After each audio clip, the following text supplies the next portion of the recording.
Ce matin, comme tous les matins, l'adjudant Franck Louvet, qui dirige la section du Grimpe des pompiers de Paris, anciennement appelée le GREP, emmène ses hommes courir aux alentours de la capitale. Ils ont à peine le temps de rentrer à la caserne que la sirène du Grimpe les appelle à repartir.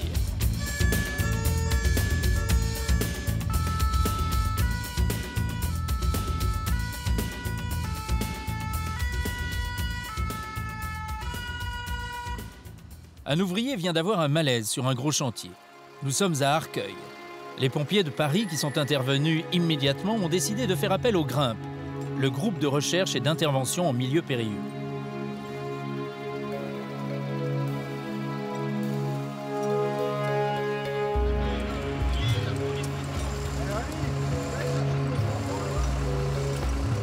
Impossible de sortir le blessé par les escaliers étroits du chantier. Comment l'évacuer ? L'adjudant Franck Louvet, qui a une vision d'ensemble, prendra la décision. Il sera donc treuillé par une grue. Dans cette ascension, il sera escorté par le sapeur Pascal Leboeck, pompier du Grimpe, qui veillera sur lui dans le ciel parsemé de grues, toutes plus immenses les unes que les autres.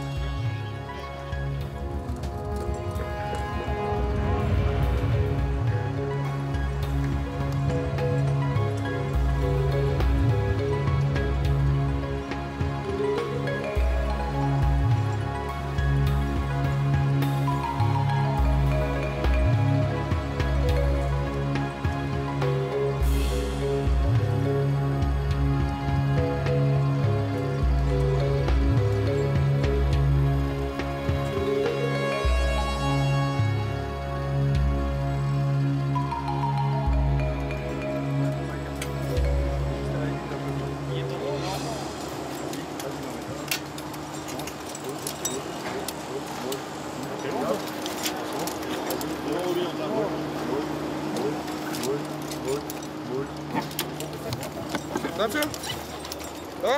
Ça va. Mission accomplie. L'ouvrier va partir à l'hôpital tranquillement, dans de bonnes conditions. Ça reste simple et efficace. L'ouvrier va pouvoir être soigné maintenant par les médecins. C'est bon les gars, vous pouvez tomber les casques. Une intervention qui aura duré 30 minutes pour le Grimpe. Celle-ci finit bien pour les pompiers et pour la victime. Mais ce n'est pas tous les jours le cas. Qui sont ces hommes qui chaque jour risquent leur vie pour sauver les nôtres dans des conditions périlleuses? Nous les avons suivis pendant plusieurs semaines dans leur quotidien à la caserne d'Issy-les-Moulineaux, en région parisienne.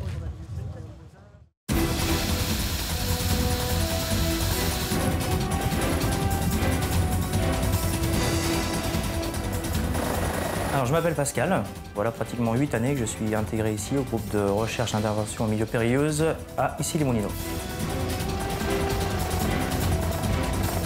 Le Grimpe, c'est le summum de ma carrière, ce que je voulais atteindre en passant à la brigade des pompiers de Paris.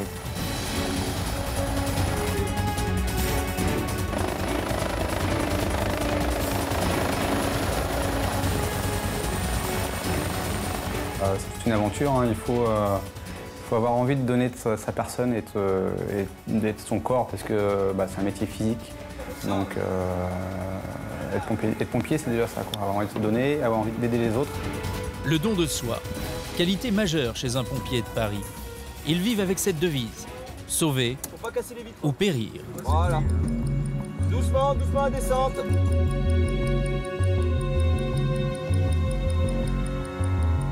Forcément, à un moment donné ou à un autre, dans toute une carrière de pompier, on se retrouve forcément dans des situations délicates ou dangereuses.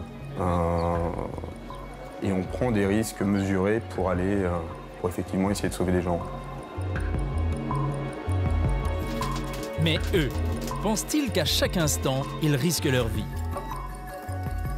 Voilà, sauver ou périr, ça veut dire ce que ça veut dire, hein. Il faut sauver les personnes qui ont besoin de nous à mes risques et périls. À ce moment-là, je pense à ma famille.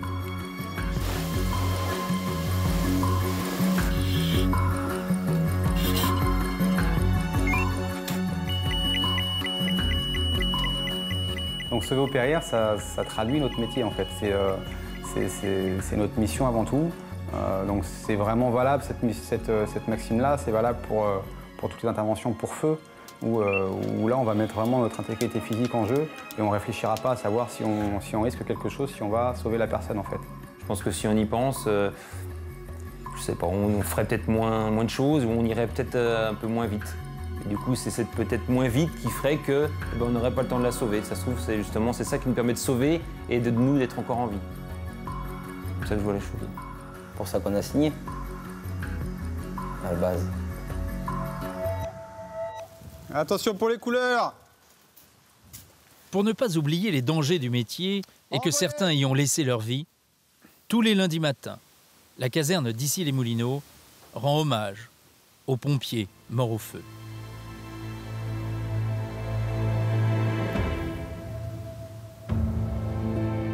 À l'appel. Sapeur Rémy. Mort au feu. Caporal-chef Guignard. Mort au feu. Adjudant-chef Éluard. Mort au feu. Sapeur Boulet. Mort au feu. J'ai failli mourir effectivement sur intervention en essayant de sauver la vie d'une personne. Donc c'était pas une personne civile, c'était un collègue à moi qui est décédé lui. Et effectivement j'ai failli décéder aussi. Et qu'est-ce que tu ressens à ce moment-là? Qu'est-ce qu'on ressent à ce moment-là? Alors c'est compliqué ce qu'on ressent à ce moment-là. C'est particulier parce que ce jour-là et à ce moment-là, moi déjà je me suis vu mort. Donc je me suis dit ça y est, mes enfants vont être orphelins. Et c'est fini quoi, c'est à mon tour. Il y en a eu plein qui sont passés avant moi, maintenant c'est à moi là. Voilà. Le gros sentiment en fait. Et après quand tu sors? Et après avec le recul, on se dit que finalement c'est passé pas très loin, qu'on a de la chance, qu'il faut en profiter, qu'il faut vivre tous les instants au maximum et avec, il faut en profiter tout le temps quoi, et que ça peut basculer du jour au lendemain et qu'il faut rien laisser passer. Voilà.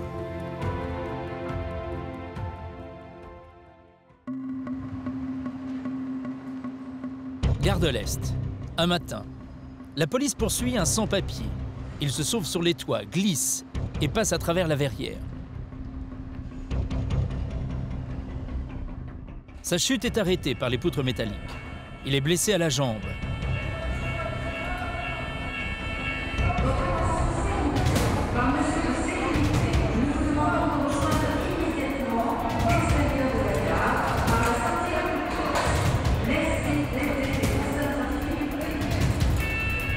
Les pompiers du 10e arrondissement n'arrivent pas à attraper le fugitif blessé et ont peur qu'il tombe de cette hauteur, une bonne dizaine de mètres. Ils font donc appel à leurs collègues du Grimpe. Le sergent Johan Sadoun prend le commandement des opérations. Au moment, voilà, le but c'était de prendre contact avec la victime, essayer de la rassurer, la mettre en sécurité le plus rapidement possible. Et après, on aurait improvisé pour le reste, pour la descendre. La priorité, voilà, c'était vraiment de la mettre en sécurité.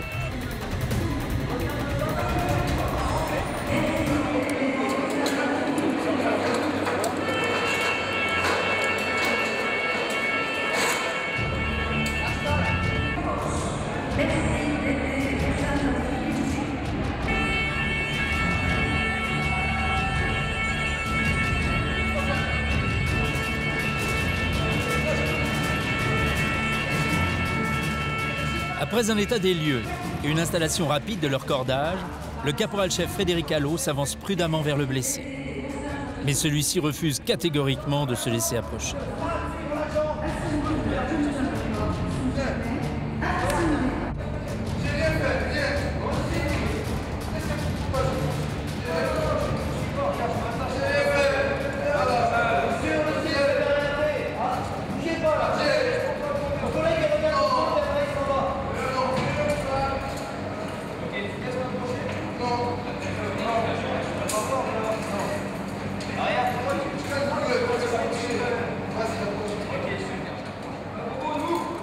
Il a bien fallu aller l'attraper à un moment donné. Et de ce que l'on a compris, nous, quand on arrivait, ce monsieur-là, en fait, était passé déjà à travers une verrière. C'est pour ça qu'on le voit au niveau de son tibia. Il a une plaie qui coule bien. Donc c'est d'ailleurs le petit truc qui a fait qu'il m'a laissé l'approcher.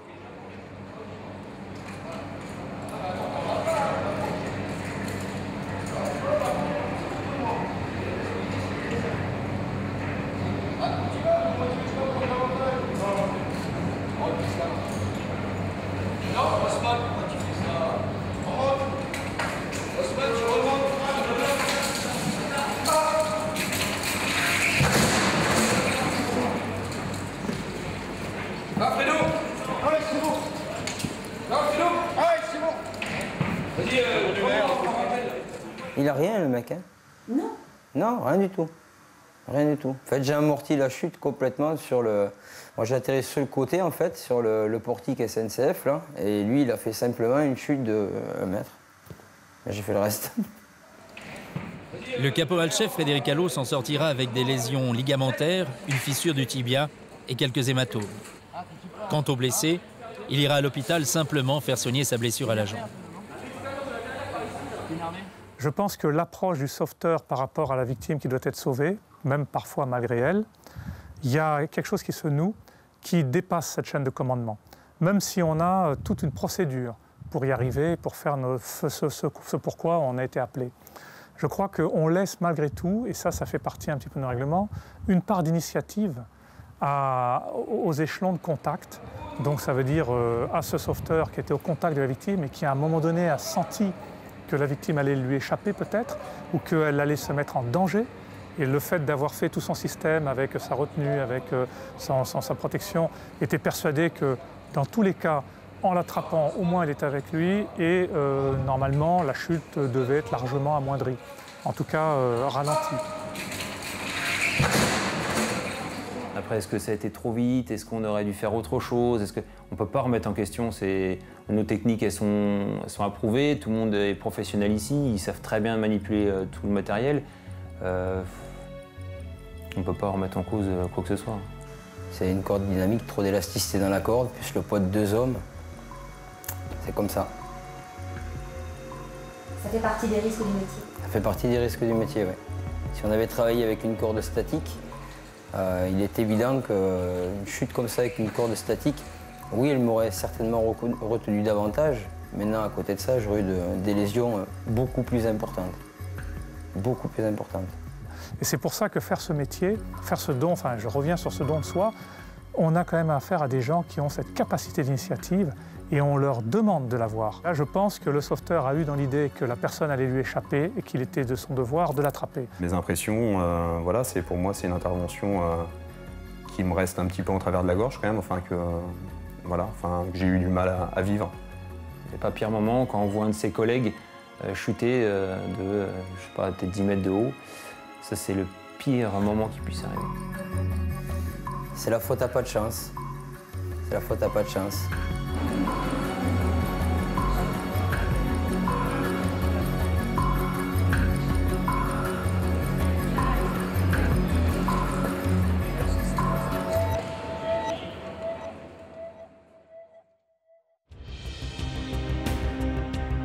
Le lundi matin, c'est l'exercice de la planche.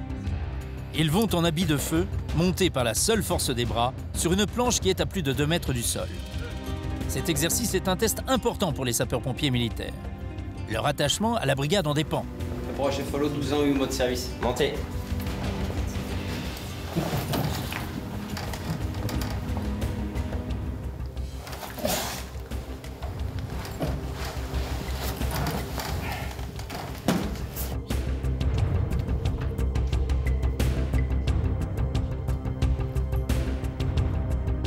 Même l'adjudant Louvet se plie à cette coutume. Une façon de motiver quotidiennement ses troupes. À disposition du sergent Lordel, du sergent Galbois. La vie à la caserne ici, c'est 54 personnels complets. C'est 16 de garde par jour, 16 personnels de garde par jour, 24 heures sur 24 en fait. Et donc effectivement, c'est moi le patron de cette caserne et ça se passe bien. Ça se passe bien.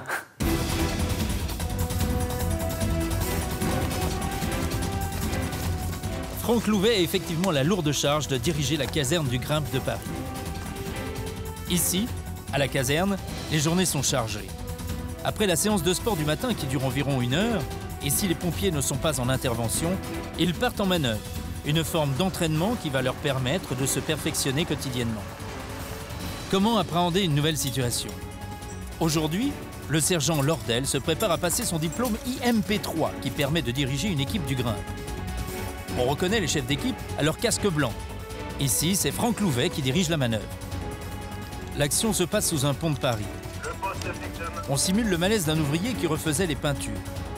Pour l'évacuer, il faudra le faire arriver sur l'autre rive. Nicolas Lordel est donc responsable du choix du matériel, des positions des hommes et de toutes les manœuvres engagées. Il ne faut pas se tromper.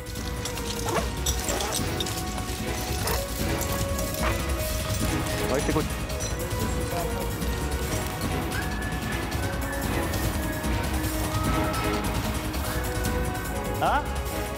Ah bah il faut hein.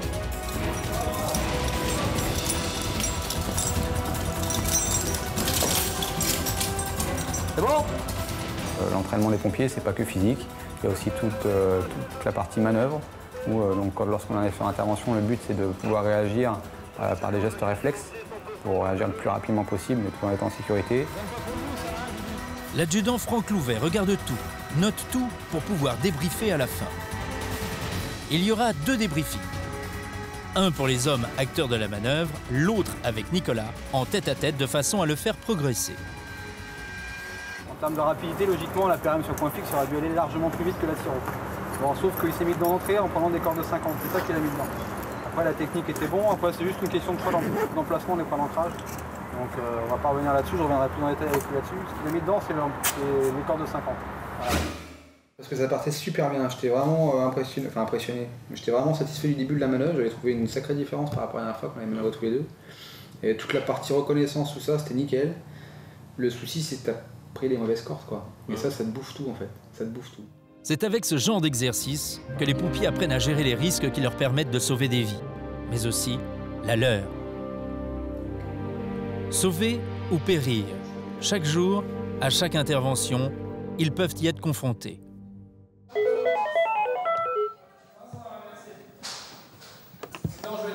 Les pompiers, j'écoute.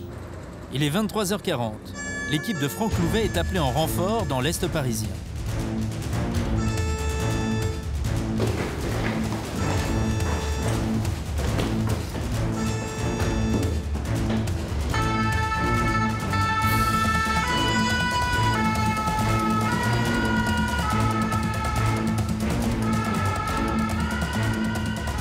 À Montreuil, un immeuble vient de s'écrouler sur une maison dans laquelle vit une famille de 11 personnes. Le dessinateur opérationnel est à l'œuvre.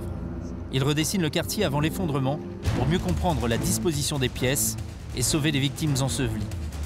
Combien sont encore en vie?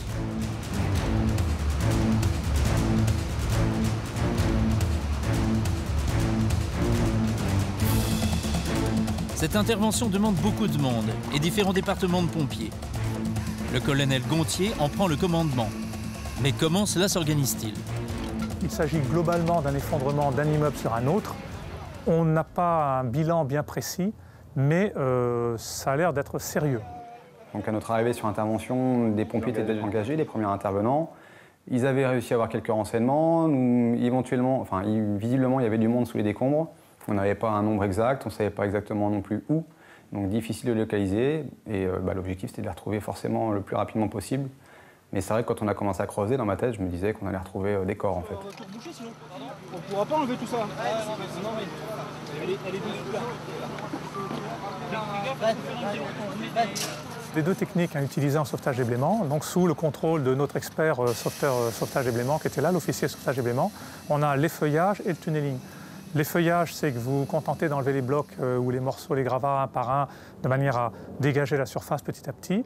Et le tunneling, c'est qu'on fait, parce qu'il y a un monticule de gravats trop important, ou que l'enchevêtrement s'y prête, et on accède à des victimes en profondeur par la création d'un petit tunnel, où les gens, comme un furet ou comme un lapin, se glissent dedans, et un par un vont au contact de la victime, et la médicalisent s'il faut, et ensuite l'extrait. On a coupé la flotte, là, c'est possible ou pas? Ouais.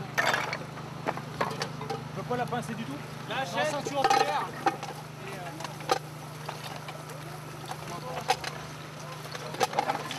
Attendez, je vais lui mettre un peu. Assez rapidement, en creusant, j'ai commencé à entendre des bruits, des appels en fait au secours, et il s'avérait que c'était un enfant qui appelait. Donc on a localisé plus précisément l'endroit, et puis on a commencé donc à creuser, et on l'a découvert, on l'a sorti, et puis en le sortant, on s'est aperçu qu'il y avait encore un autre enfant en dessous qui appelait aussi au secours. Et de fil en aiguille, on a réussi donc à trouver les 3 enfants plus l'adulte dans cet ordre chronologique.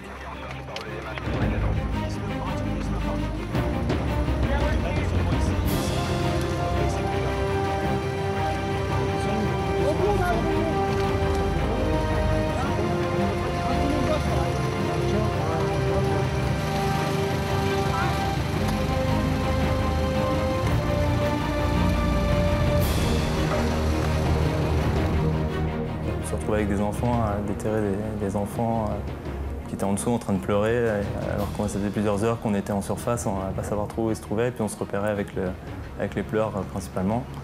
Et du coup, le fait d'aller sortir, de les voir, la plupart étaient assez indemnes, ce qui était un peu extraordinaire, quoi. Et ça, je pense que ça restera un souvenir gravé en moi, quoi.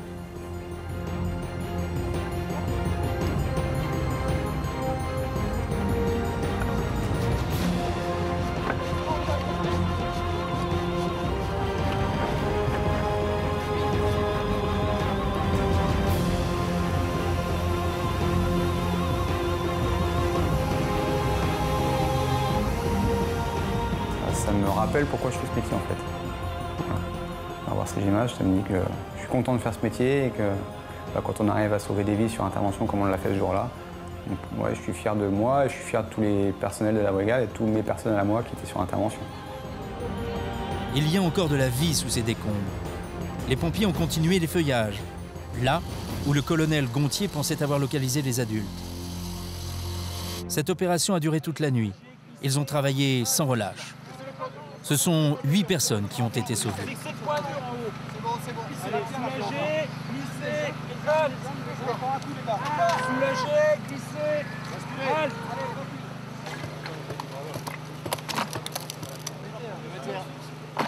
crois que le résultat final, c'est 8 sauvetages qui a été effectué. 8 sauvetages quand on voit les décombres.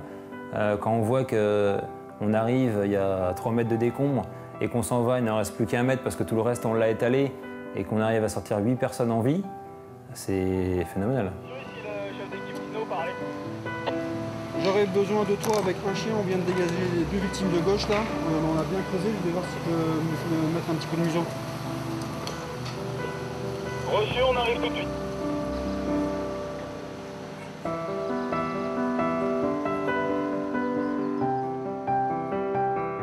Sur 11 personnes, 8 sont sorties vivantes et aujourd'hui sont toutes sorties de l'hôpital et continuent une vie normale comme vous et moi. Donc quelque part, on peut se dire que c'est quand même quelque chose, vu les circonstances, vu le moment où c'est arrivé, vu plein d'autres facteurs, le bilan aurait été beaucoup plus lourd. Pour autant, même si on côtoie la mort, je veux dire, pour un sapeur-pompier, 3 victimes, c'est déjà 3 victimes de trop. Même si en analysant, on s'aperçoit que de toute façon, dans les 4 ou 5 premières heures, on ne pouvait rien faire pour elles. Alors ça reste malgré tout 3 victimes de trop. Et pour en avoir parlé beaucoup avec les équipes, c'est pas un échec, mais c'est difficile. Voilà. Donc je vous dis très clairement que ça passe pas dans la semaine ou dans le mois. On s'en souvient toujours et on réfléchit et on refait, comme je dis, j'aime toujours le dire, hein, on refait la feuille de route en fait. C'est-à-dire qu'on recalcule l'itinéraire et on se dit voilà, on est parti là, on est arrivé là. Est-ce qu'il n'y avait pas un autre moyen? Est-ce qu'il n'y avait pas un autre cheminement? Est-ce qu'il n'y avait pas d'autres... Non.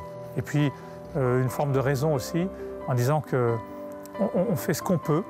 Et malheureusement, à chaque fois, dans des interventions comme celle-ci, qui est quand même peu commune, pour autant peu commune, mais qui peut être reproductible, le bilan 0, je pense, n'existera que très rarement, ou sera exceptionnel. Et je considère aujourd'hui qu'avoir eu 3 décès sur 11 personnes qu'on a sorti sur les 11 et non les 8 qu'on a sortis, ça reste un bon bilan.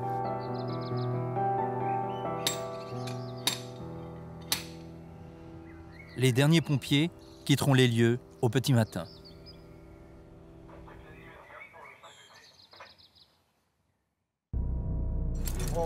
Sauver des vies dans des conditions périlleuses reste le rêve de beaucoup de pompiers. Pour entrer dans ce corps d'élite, chaque année, ce sont 20 jeunes pompiers qui se présentent aux tests de sélection. Après 5 ans de service, ils sont tous reconnus dans leur unité. Lors de la dernière sélection, nous avons suivi 4 d'entre eux. Vous savez tous pourquoi vous êtes ici. Vous savez tous quelles sont vos motivations, qu'est-ce qui vous a poussé à venir là. Vous allez pendant une journée et demie être testé, surveillé, poussé dans vos limites physiques et mentales pour qu'on sorte les meilleurs d'entre vous. Mais tous savent que rentrer dans un corps d'élite, ça se mérite. Les épreuves vont être dures. Pourquoi rêvent-ils d'intégrer le grimpe?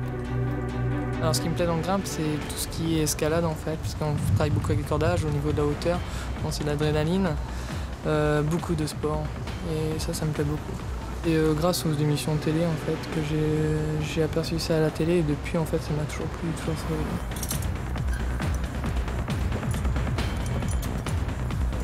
Là, on n'est pas venu là par hasard, on est venu là pour se défoncer parce que, comme je vous ai dit, c'est une passion, c'est un rêve et si on veut accéder à cette passion, il faut se donner à 100%, quoi,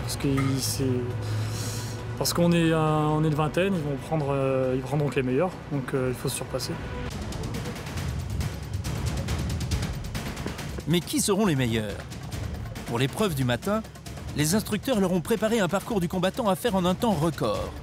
Ils pourront ainsi tester leur force, leur agilité, leur endurance, leur mental.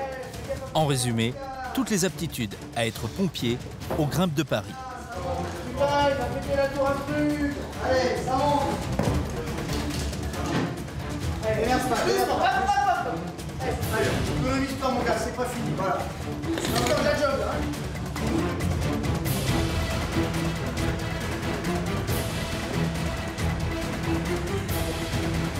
13, 14 et 15. Allez, c'est bien. Clairement, l'envie elle vient de tout ce que j'ai pu entendre sur le GREP. Parce que j'ai rencontré dans un cadre extérieur plusieurs pompiers du GREP. J'ai pu travailler avec eux quelques années. Et j'ai énormément aimé leur façon de faire. Ils étaient sereins en toutes circonstances. Et toujours facile d'accès, toujours très accessible, malgré qu'ils fassent partie du GREP. Allez, dans ton bras, touche-le. Hein? Ah, il fait bon. Tranquille, tu récupères pour tes cordes. Allez, vas-y.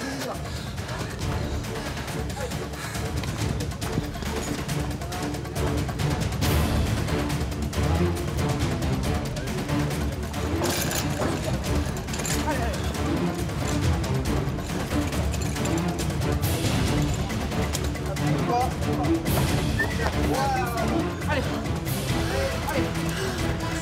Allez, arrache-toi mon vieux là, c'est la fin là. C'est la fin du parcours. Cette année, pour la première fois, une jeune femme ose la sélection. Pourquoi? Pourquoi?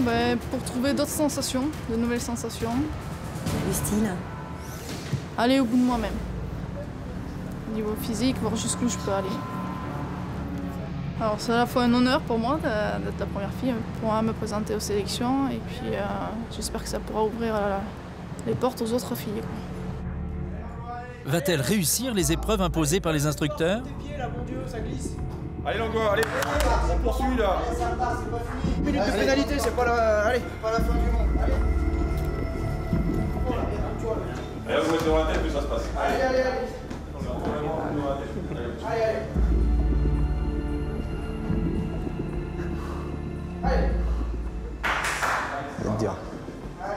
Comme ses collègues, elle passe les mêmes épreuves. Les poids pèsent chacun 22 kilos. Ouais,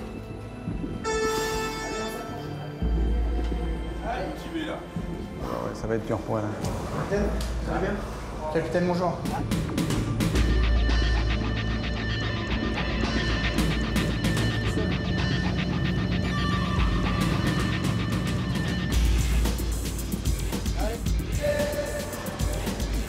Et là, il y en a des sensations. Là.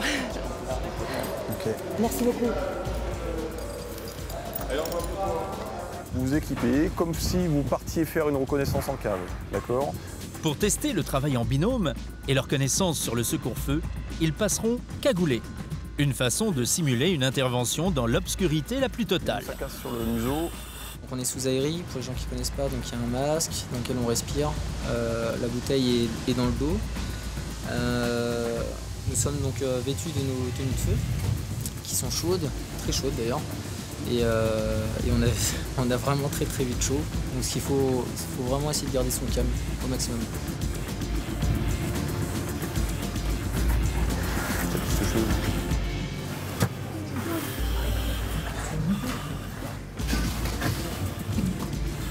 Avant la tombée de la nuit, les instructeurs amènent leurs 20 candidats dans des ruines au cœur de la forêt de Bièvre pour des exercices qui dureront toute la nuit.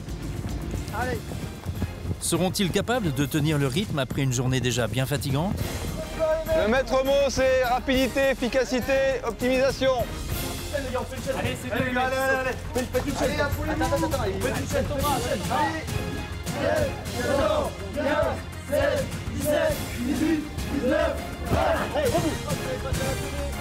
Leur travail de cohésion et leur esprit d'équipe seront testés sur ces épreuves. Et ils ont passé 3 heures dans ces ruines abandonnées, à faire des pompes, à ramper dans la boue et à grimper des murs à main nue.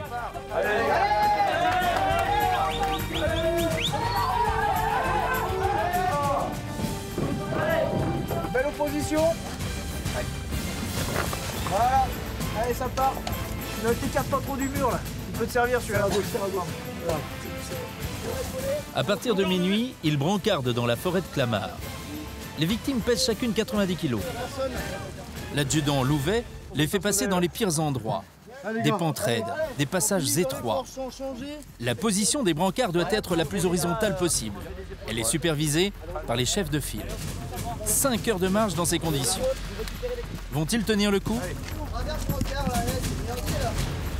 5 heures du matin. Le bus qui les avait amenés aux portes de la forêt n'est plus là. Il va bien falloir retourner à la caserne qui est à 4 km. Comment? En courant. Tous auront tenu toute la nuit. Et après 2 heures de sommeil, ils seront soumis à un questionnaire personnel.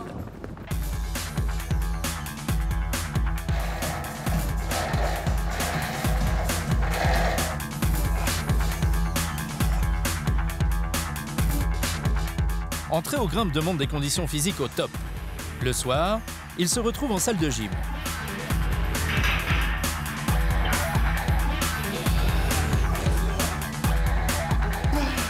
Il faut pouvoir assurer, il faut y arriver tout le temps. Donc il faut mettre toutes les conditions, il faut mettre tout ce qu'on peut pour y arriver. Donc, le sport, ça en fait partie, quoi. La condition physique, c'est super important.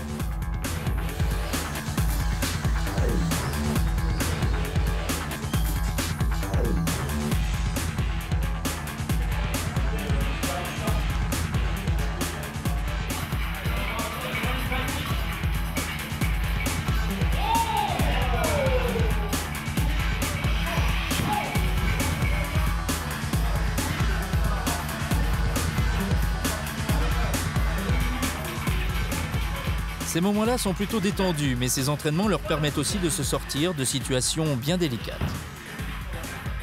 Allez les gars, oh, 2 heures et demie. On se détend un peu.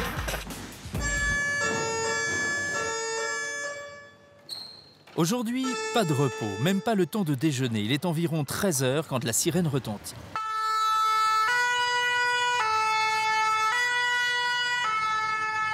Direction Saint-Maur. Un ouvrier, Moussa Koueta, est coincé au fond d'un puits de chantier de 6 mètres de profondeur depuis 1 heure. Ce jour-là, il pleut à verse. Les bords du puits se sont effondrés sur l'ouvrier. Il se retrouve enseveli sous un amalgame de cerceaux de fer, de planches et de sable.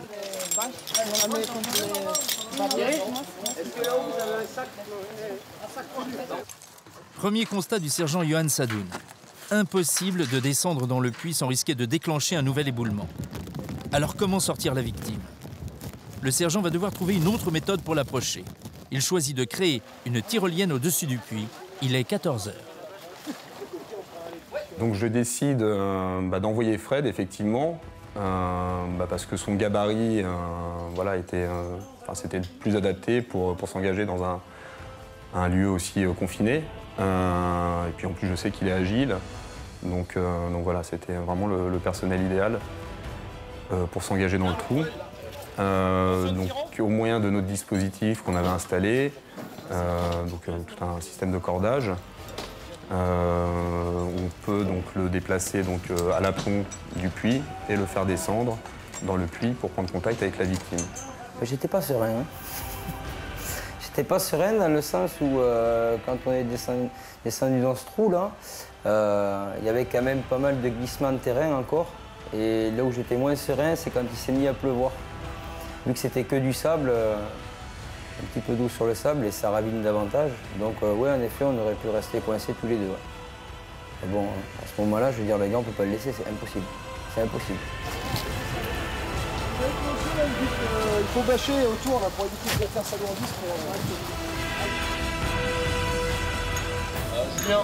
Reste toujours près de s'il te plaît. On sait pas où je veux prendre. Le caporal-chef Frédéric Allot se prépare à cette opération périlleuse. Vas-y, rapidement.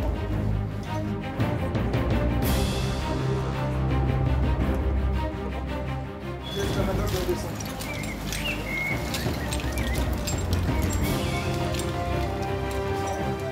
C'est descente. Là, on envoie quelqu'un.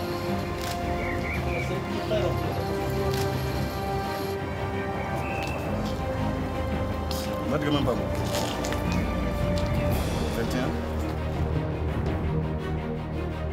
21. Dans un premier temps, déjà, on s'est assuré que la victime soit bien en sécurité, parce qu'elle était retenue, elle, par un câble lui-même accroché à un seau. Donc la victime était finalement dans un gros seau. À savoir qu'il y avait quand même encore du vide sous la victime. Donc elle n'était pas à même le sol. Donc avant de mettre tout en place notre dispositif, on avait déjà envoyé une corde à la victime avec une sangle pour qu'elle se mette en sécurité. Donc Fred s'est assuré que la victime se soit bien mise en sécurité. Il a pris contact avec elle, etc. pour nous faire un point de la situation. Alors je vois un homme qui est coincé, par, comment dire, il est coincé par l'éboulement, par tous les boulis en fait, et ses planches et les cintres de coffrage du puits. Donc il est évident qu'il ne peut pas bouger, il y a juste le bras droit qui peut bouger, et encore, il a les jambes qui sont totalement ensevelies, et il est en position droite. Et là, il faut le dégager. Alors pour le dégager, il faut déblayer un petit peu au départ. Le problème qu'il y a, c'est que voilà, c'est du sable, ça ravine, il pleut. Si on dégage trop, ça s'effondre à nouveau. Donc faut faire tout doucement et vraiment faire attention à ce qu'on fait. Dès lors qu'on touchait un côté, en fait, ça tombait davantage. Alors non, je ne m'entraîne pas à rester la tête en bas. Il n'y a pas d'entraînement prévu pour ça. Maintenant, c'est pas facile de rester un moment la tête en bas, mais il faut prendre sur soi de toute façon. Au départ, sans déblayer un petit peu, de toute façon, pour y aller droit, c'était pas possible. Donc, y aller droit, descendre, enlever les planches comme ça, on peut pas. Donc, il n'y avait pas le choix. Il fallait y aller, la tête en bas, puis voilà. Frédéric Allot a recommencé plusieurs fois cette manœuvre, parfois en restant longtemps dans cette posture. Ouais, il paraît que tu avais 20 minutes que j'étais la tête en bas. Mais je me suis pas rendu compte en fait du temps. On fait pas attention. Non, il y a le bonhomme, il faut le sortir, quoi. Et si on n'est pas là, il reste au fond, hein, ça c'est sûr.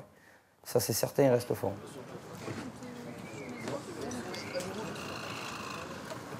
Il n'est pas loin de 15 h quand les équipes de sauvetage et de déblaiement viennent en renfort avec leur flexi-caméra.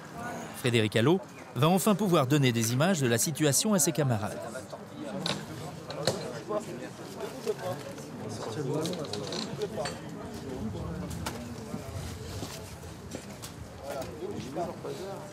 Voilà, tu fais descendre doucement. Hein. Qui ne colle pas trop la caméra, lui, là, elle est posée sur son tissu. Ne colle pas trop la caméra à toi. Ouais, là c'est mieux, là. Voilà, apparemment c'est bien, là. Moussa, action. Il faut lâcher la scie, là, on va la remonter, on va t'en donner une autre. On t'en donne une qui est mieux. Hop, halte. Halte. Oh, c'est bon. La victime se plaignait de la douleur que lui procurait donc la traction qu'on exerçait parce qu'elle était amarrée par une simple sangle autour des aisselles. Voilà, donc on a décidé de lui mettre une élingue avec un diamètre beaucoup plus gros, donc, pour que ce soit beaucoup moins douloureux pour elle. Donc ça nous a pris du temps parce que, voilà, encore une fois, la victime ne pouvait pas se mouvoir, ne pouvait pas bouger, donc elle avait énormément de mal, il fallait qu'elle s'apasse elle-même la sangle autour des aisselles, parce que Fred, voilà, il était très près de la victime, mais il ne pouvait pas la toucher. Il est 17 h. Les pompiers n'arrivent toujours pas à sortir la victime, qui a les pieds coincés dans un arceau de fer. Il est où son collègue, là? Anne. Et il ne faut pas qu'on reste, enfin, il ne faut pas que le pied reste, qu'un membre reste compressé plusieurs heures. Enfin, il y a un certain temps à respecter. Et après ce temps passé, on risque d'être obligé d'amputer le membre concerné. Donc il fallait prendre une décision pour essayer d'évacuer la victime le plus vite possible. Cela devient dangereux pour Moussa. Il faut vite prendre une décision. Les pompiers décident de se réunir.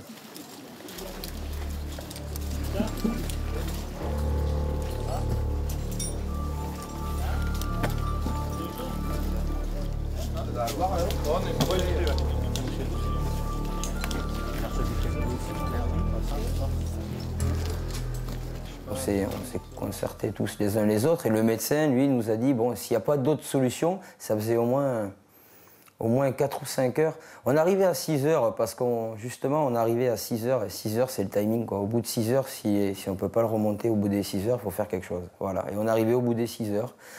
Et là, le médecin a dit, ben, si on n'arrive pas à l'enlever comme ça, à l'extraire comme ça, parce que c'est beaucoup trop douloureux pour lui, on va l'endormir. Donc à ce moment-là, le médecin, lui, a voulu descendre pour le perfuser.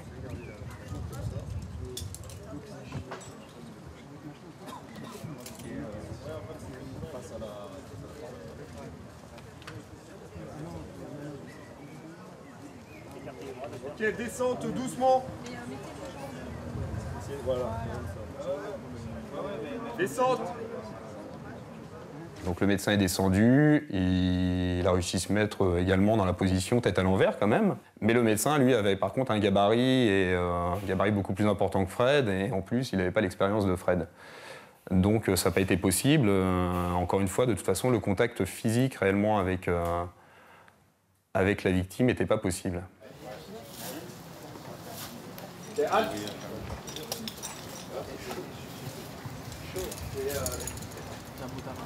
Descends, Julien. Non, mais ouais. On va avoir besoin de reculer finalement parce qu'on a utilisé un autre point fixe. Donc tout au long de l'intervention, on a tous douté sur l'issue de l'intervention. On a tous... voilà. Déjà parce qu'on a eu 2 grosses averses, donc il a continué à pleuvoir. Donc à tout moment, le sol pouvait continuer à s'affaisser. Et puis là, c'était terminé. Hein. La situation est grave. Il reste très peu de temps pour sauver la victime. Les averses continuent et ralentissent les tentatives des pompiers. Frédéric Allot décide alors de descendre avec une scie pour que la victime puisse se libérer, seule, de l'emprise du cercle de fer. Quelle descente, Julien.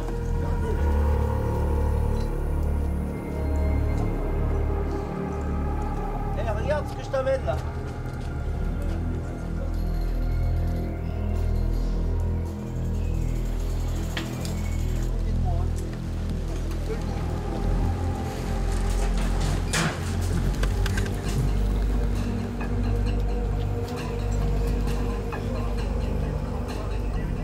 Il est 19h.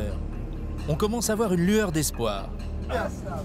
Allez, continue comme ça là, tu montes là. Voilà, c'est bien. Allez, encore. Allez, Moussa, vas-y. Allez, c'est bien là, comme ça. Allez, t'arrêtes pas là. Allez, bouge encore, bouge Moussa. C'est bien. Allez, t'arrêtes pas, allez. Allez, encore un effort. Allez, qui est là. Allez. Allez,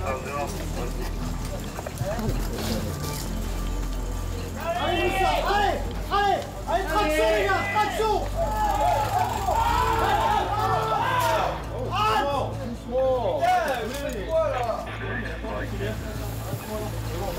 Halte à l'Odyssée.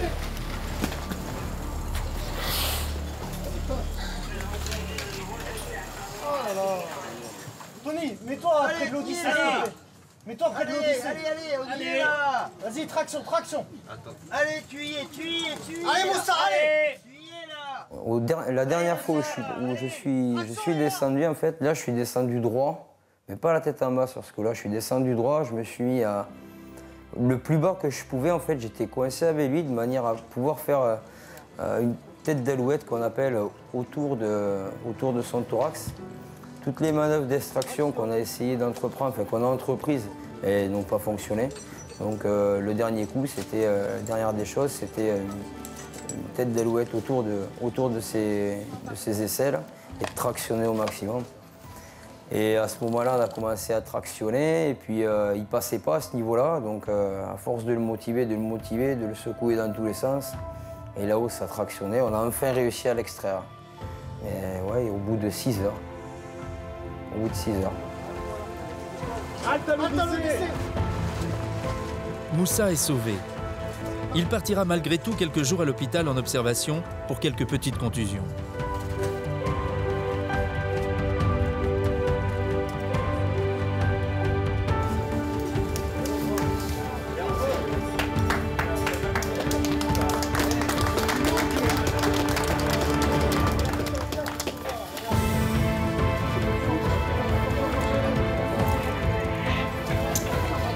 Donnez du mou là.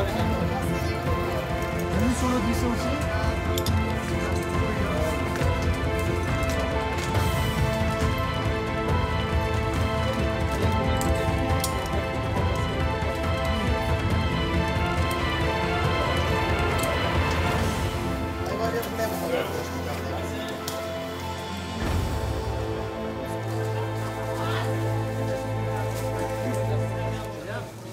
Dégage avec moi. Oh non, non. Prends la vache, tire-la.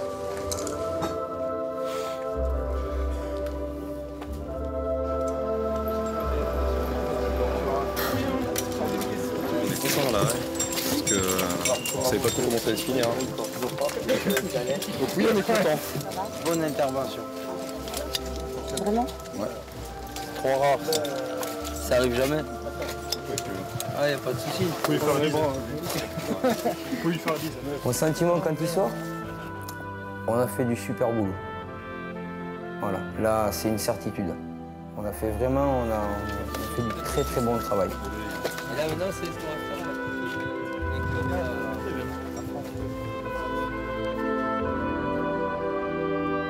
Le plus gros remerciement, c'est ça, c'est justement quand la personne sort du puits, nous serre la main et nous dit « vous m'avez sauvé la vie ». Et là, des frissons partout.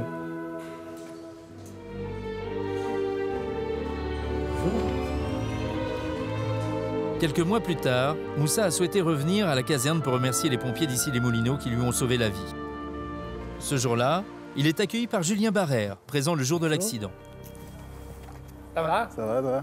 Bonjour. Ça va, bonjour. Enchanté. Enchanté. C'est moi le chef de centre. Ah, ici. c'est le chef de Voilà. santé. Ouais. Ah, voilà. Bon, je suis là aujourd'hui pour vous remercier parce que, comme on dit, là, j'ai eu un accident de travail le 28 juin. Ah, oui. J'étais au courant? Bien sûr.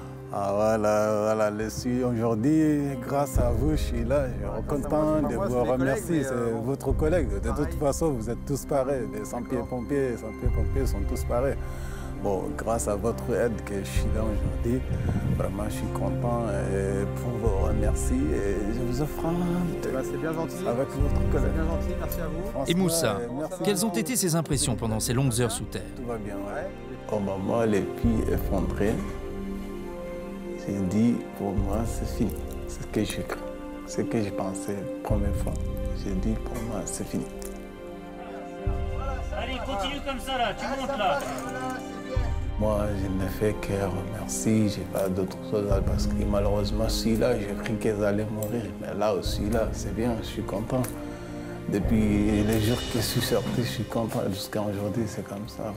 Ah, franchement, quand je suis sorti, j'étais très content. Et mes sauveteurs, là, je l'ai pris dans mes bras, je l'ai embrassé, j'ai dit, je vous remercie beaucoup, beaucoup, beaucoup. J'ai dit, oh, j'étais très content. Bon, malheureusement, je l'ai pris dans mes bras, j'ai serré, voilà. En tout cas, le moment de sortie, j'étais très content, franchement. C'est bien, ça fait plaisir. C'est rare que les gens nous remercient. C'est rare. Johan Sadoun et Frédéric Allot recevront chacun une médaille pour acte de courage et de dévouement. Une belle récompense pour ces hommes passionnés. On va essayer de récupérer notre place. Si pour ces pompiers de la section Grimpe, sauver des vies dans des conditions extrêmes reste un objectif bien précis, nous pouvons nous demander qui seront ceux qui intégreront prochainement le Grimpe de Paris parmi la nouvelle sélection 2011. Sur les 20 sélectionnés, seuls 12 passeront l'épreuve de l'examen IMP1. Hélène, ainsi que 7 autres pompiers seront recalés. L'année prochaine, ils pourront retenter leur chance. Déjà, je peux pas considérer ça comme un échec. Parce que déjà d'avoir été accepté pour faire les sélections, c'est super, donc ce ne sera pas un échec. C'est vrai que c'était une bonne expérience. Puis voilà.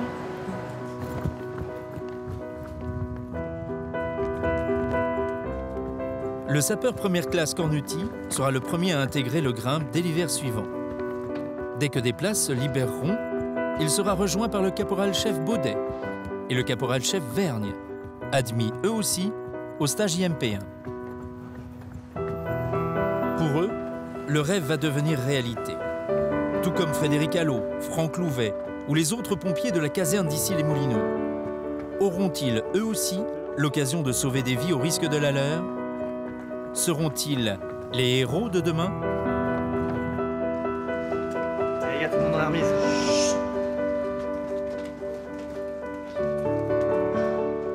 Bien souvent, on a la chance de faire des actes et des actions qui pourraient nous mettre en valeur et on pourrait peut-être choper la grosse tête à se comparer à des héros. Mais on n'est pas des héros en fait. Notre métier, c'est de sauver les gens. On travaille pour ça, on le fait comme on le peut, du mieux qu'on peut. Mais on est loin d'être des héros, donc voilà, il faut être modeste. Il faut, voilà. La plus grosse des qualités, je pense que c'est celle-là, la modestie.